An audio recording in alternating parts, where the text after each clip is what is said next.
বাংলাদেশের নতুন চর্চার জনপ্রিয় দুই অভিনেত্রীকে ঘিরে পরীমনি ও অপু বিশ্বাস। হঠাৎই পরীমনি অ্যাটাক করেছে অপু বিশ্বাসকে। অপু বিশ্বাস ঈদ উপলক্ষে একটি স্ট্যাটাস দিয়েছিল ফেসবুকে, announcement Eid camping coming to night. সেই স্ট্যাটাস ঘিরেই হাজার জল্পনা তৈরি হয়েছে। বাংলাদেশের বড় বোন ও মেজ বোনের মধ্যে কি নিয়ে আসল ঝামেলা তা জানা না গেলেও এই স্ট্যাটাস দেখার পরদিন সকাল সকাল অপু বিশ্বাসকে ব্যক্তিগত সহ তার কাজের দিক থেকে আক্রমণ করেছে পরীমনি। পরীমনি লিখেছেন অ্যানাউন্সমেন্ট বলে, তাও আবার ঈদ ক্যাম্পিং অ্যানাউন্সমেন্ট।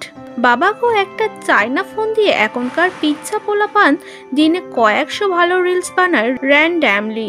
এই বরবাদ যে তোমাদের মতো পরগাছা উকুনদের তামাম জিন্দেগির অস্তিত্ব নিয়ে লালাবার করে দিল সেটা আর বলতে চায় না। শুধু এটুকুই থামিনি পরীমনি, এর পাশাপাশি ব্যক্তিগতভাবেও অপু বিশ্বাসকে আক্রমণ করেছে তার মেজ বোন পরীমনি।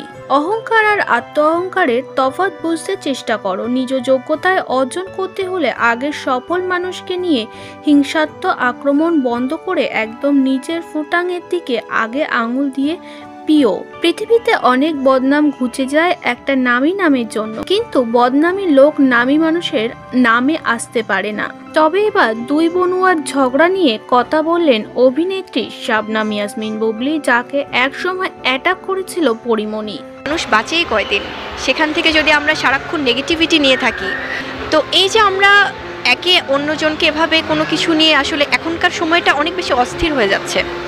প্রত্যেকেই সারাক্ষণ নেগেটিভিটি নিয়ে থাকে। আমরা প্রশংসা করা ভুলে যাচ্ছি, আমরা কাউকে হাসি মুখে ওয়েলকাম করা ভুলে যাচ্ছি।